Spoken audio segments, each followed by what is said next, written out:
Assalamualaikum warahmatullahi wabarakatuh. Marhaban bikum kembali pada channel ini. Baiklah, seperti yang terlihat kita ini, kita akan belajar tentang kejujuran mata pelajaran WAI kelas 10 SMA dan SMK sederajat.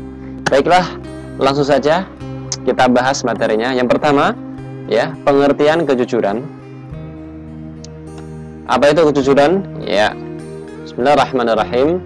Dalam bahasa Arab, kata jujur itu semakna dengan as-sidqu atau sidik, yang berarti benar, nyata, dan perkataan yang benar. Nah, itu adalah pengertian secara bahasa.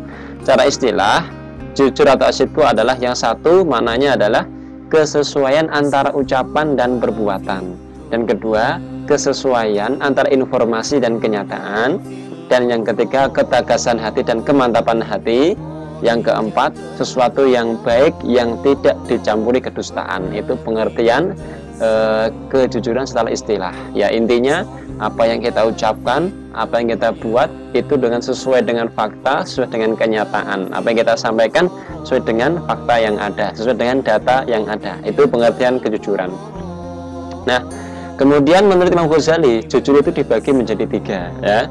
Yang pertama kita dulu, yaitu jujur dalam niat, ya, kemudian jujur dalam lisan. Nah, yang ketiga nanti kita bahas. Yang pertama, jujur dalam niat adalah yaitu segala tindakan dan gerakannya itu tidak ada dorongan selain karena Allah Subhanahu wa taala. Jadi ucapannya, jadi tindakannya, gerakannya itu motivasinya adalah Allah Subhanahu wa taala. Itu pengertian jujur dalam niat.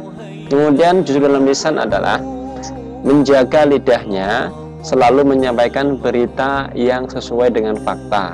Menepati janji juga termasuk dengan tipe jujur ini. Jadi dalam lisan ini artinya apa? Berusaha menjaga kita, menyampaikan apa yang kita sampaikan ini sesuatu sesuai dengan fakta, sesuai dengan kenyataan. Menepati janji, ya kan? Kita berjanji jam sekian, datang sekian, kita pulang janji sekian, kita pulang sekian. Itu adalah termasuk jujur dalam lisan.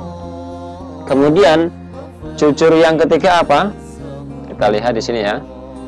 Nah, jujur yang ketiga adalah jujur dalam perbuatan. Artinya beramal dengan sungguh-sungguh sehingga perbuatannya itu menunjukkan dengan batinnya dan menjadi tabiat bagi dirinya. Nah, jujur dalam perbuatan, ya, artinya kita berbuat sesuatu itu memang sudah dari hati kita, ya, tidak sesuai dengan hati kita, sesuai dengan hati kita. Nah, itu jujur dalam perbuatan. Artinya apa yang kita itu memang karakter kita, ya, memang sifat kita memang seperti itu. Nah, itu adalah jujur dalam perbuatan menurut Imam Al-Ghazali. Nah, jadi jujur ada tiga. Yang pertama jujur dalam niat, yang kedua jujur dalam lisan, dan yang ketiga jujur dalam perbuatan. Baiklah, kita lanjutkan. Perintah Allah Subhanahu wa taala, ya, untuk kita selalu bersikap jujur itu terdapat dalam surat Al-Ahzab ayat 70 atau surat yang ke-33. Dalilnya sangat banyak, cuman di sini saya ambil satu saja. A'udzubillahi minasyaitonirrajim. Bismillahirrahmanirrahim.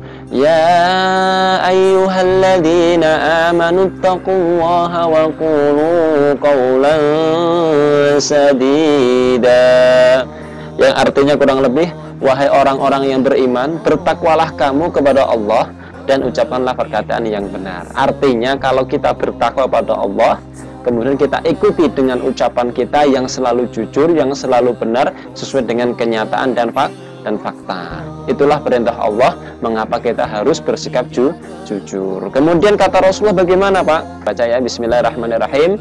An Abdullah bin Mas'ud radhiyallahu anhu qala Rasulullah sallallahu alaihi wasallam, alaikum bisidqi fa inna sidqa yahdi ilal birri wa innal birra yahdi ilal jannah wa ma yazal ar-rajulu yasduqu wa yataharras sidqa hatta yaktaba 'inda Allahi saddiqan wa iyyakum wal kadhib fa innal kadhiba yahdi ilal fujur wa innal fujura yahdi ilan nar wa ma yazal ar-rajulu yakdhibu wa yataharral kadhiba hatta yaktaba 'inda Allahi kazzaban, rawahu Muslim.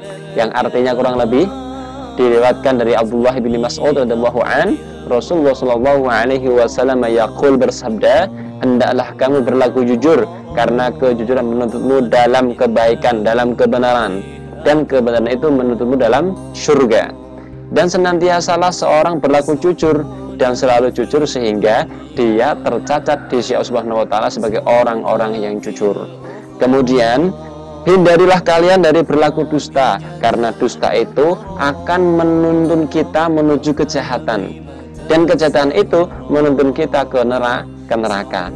Seseorang yang senantiasa ngomong dusta, berlaku dusta, dan selalu dusta, sehingga dia nanti akan tercatat oleh Allah Subhanahu wa taala sebagai orang yang dusta.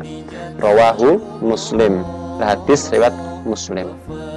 Nah, itulah hadisnya. Kemudian kesimpulannya apa, Pak? Kesimpulannya, baiklah, kesimpulannya adalah ada 3 yang bisa kita lihat kesimpulannya. Yang pertama, ya, as-sidqu itu atau jujur itu adalah mengatakan sesuatu dengan kenyataannya.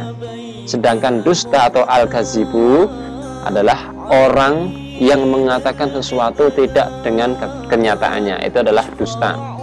Kemudian yang kedua, kesimpulannya adalah kejujuran menuntun kita ke surga, sedangkan kedustaan atau dusta menuntun kita ke neraka. Sebagaimana yang telah kita jelaskan tadi, bahwa yang namanya jujur itu tuh menuntut kita kebaikan, menuntun kita ke arah kebaikan.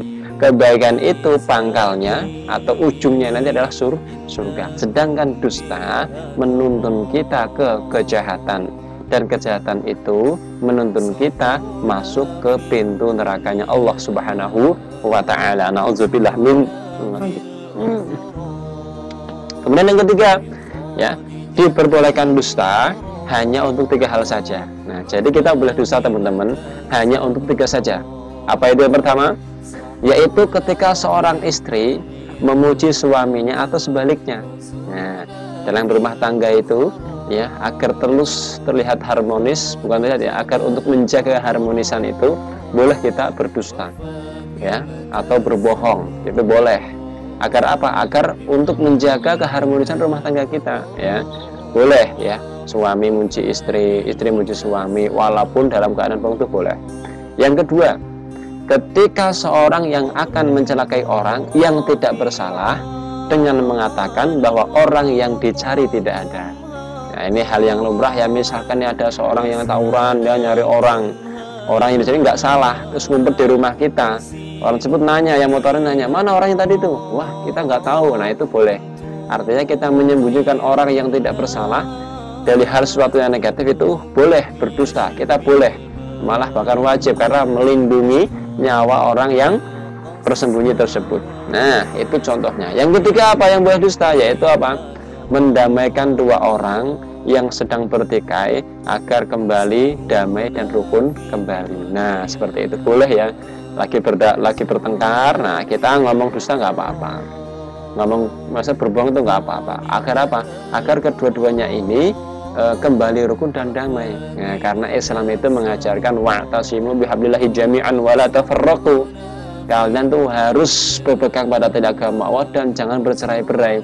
Maka menjaga persatuan dan kesatuan umat Islam itu sangat mutlak, sangat diwajibkan. Nah, teman-teman, itu saja ya pelajaran kita pada kesempatan ini, yaitu bab 3 tentang kejujuran. Nah, mudah-mudahan apa yang saya sampaikan ini bermanfaat, dan apabila ada kesalahan saya mohon maaf yang sebesar-besarnya. Jika ada pertanyaan ataupun saran-saran, komentar, kritik, silahkan komentar di bawah. Terima kasih banyak, syukron jazilan. Assalamualaikum warahmatullahi wabarakatuh.